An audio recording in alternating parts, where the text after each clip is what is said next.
Space, the final frontier. These are the voyages of a new Trekkie. My 5-year mission to search out Star Trek media, to seek out our fans and merchandise, to boldly go where no fan has gone before.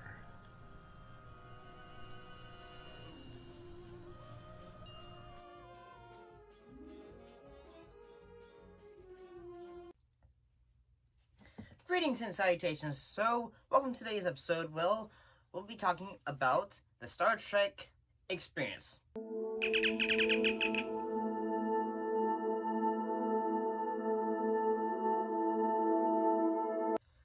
So, let's talk about it.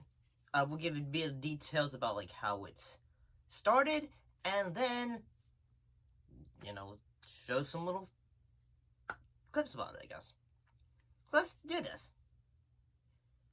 So when it first came out, this idea of it came out, started in the early 1990s, but it was happening in Las Vegas, but everyone was saying they thought when it came to an idea of having something there, they were all thought let's make sure we keep it away from the Las Vegas Strip. And as well as, and it cannot have a casino, or whatever it's going to be. And, well, one of the ideas was the pitch from Landmark that Gary Goddard, who was basically the sole idea maker of this, what if we built a Starship Enterprise full size? And so that was one of the whole ideas of it. The Star Trek experience would have say multiple things with an attraction, a restaurant, and say some of the engineers for it, or Imagineers, was Kenny Ball from one of the chief engineers from Epcot. So this is Epcot Center.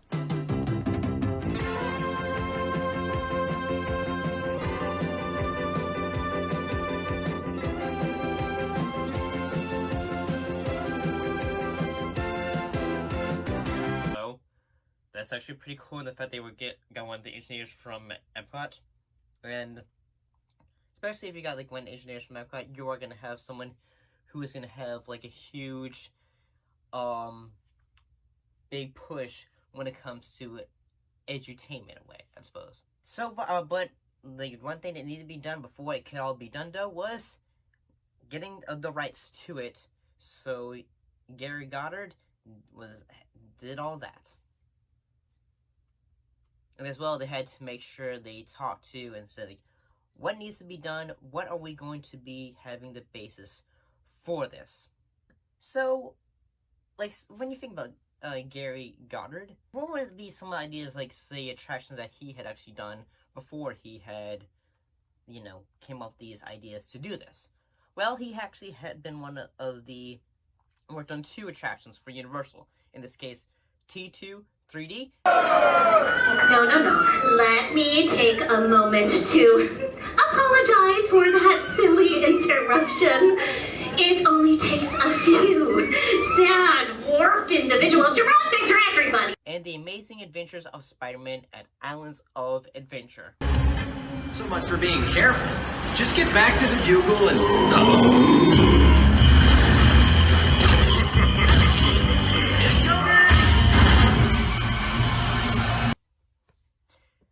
So let's go ahead and talk about, say, some of what you would do when you got into this. Well, once you arrived into the, I guess you would say call it a park, you would go into and get your tickets, and then you would go through parts of it, say, a walkthrough. And then you'd have, things say, props, costumes, and other parts of the franchise, and you would give, say, a myth, basically they'd have parts of it, they'd say, here's the history of it until now, in a way. And then basically what happened once you got onto this, basically you would get in through and get onto like a walkthrough into suddenly, look, oh my gosh, you're on the Star Trek Enterprise D from the Next Generation. I know you're going to find this hard to believe, but you're now aboard a spacecraft. This is the Federation Starship Enterprise, and you're now about 10 billion miles from Earth. And that's not all. You see, you're no longer in the year 2008 anymore. This is what you would call the future. The year is 2371. So the experience had two experiences they would have, which would be Star Trek Klingon Encounter and the Borg 4D. Both of these attractions would have implement both actors and as well a simulation to give a full in-depth experience that a fan, viewer, anyone visiting this would be able to have the chance to get to see.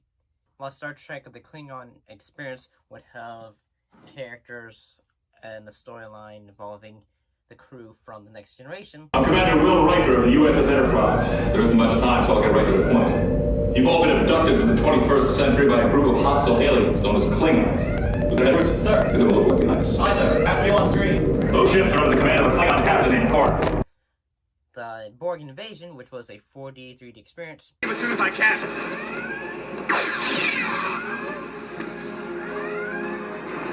Get out of here before you're all assimilated. Elkins, I need to evacuate now!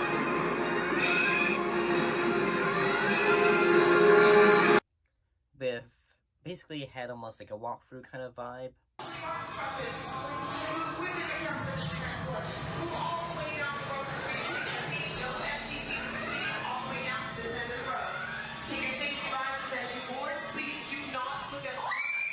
As well.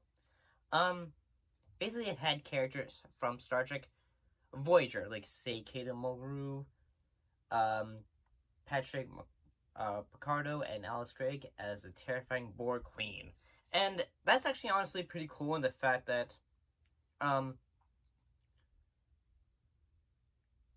basically, and I gotta say honestly, these whole two ideas sound really cool. Actually, both honestly kind of remind me of, like, say, the opportunity of going to, say, Halloween Horror Nights, but replace the horror, but with Star Trek. So that's actually pretty cool. We're going in. Let's shut out the force field.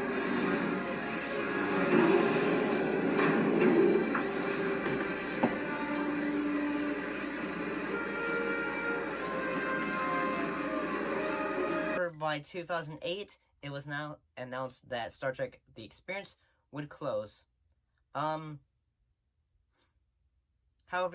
there are some kind of, like, ideas, like, why it would happen. Paramount's theme parks division was sold to Cedar Fair.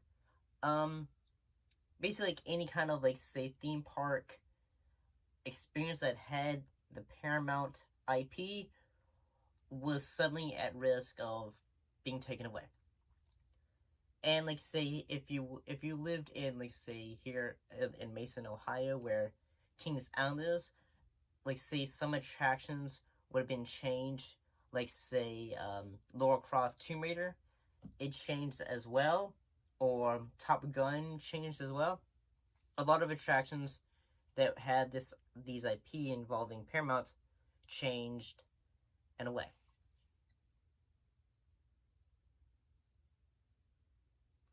And it's the Star Trek Experience, it actually closed a mere months before the fans were able to get the experience to see Star Trek, J.J. Abrams Star Trek in 2009. If I could go back in time and actually get to do this, I would have actually done this. This sounds really cool, honestly. And honestly, I feel like if you had the opportunity now, I think this would be great to bring this back, honestly. But what do you guys think? Have you actually had the opportunity to experience the Star Trek Experience? Put your thoughts in the comments down below. Let me know. And as always, thank you for watching. And I shall see you next time.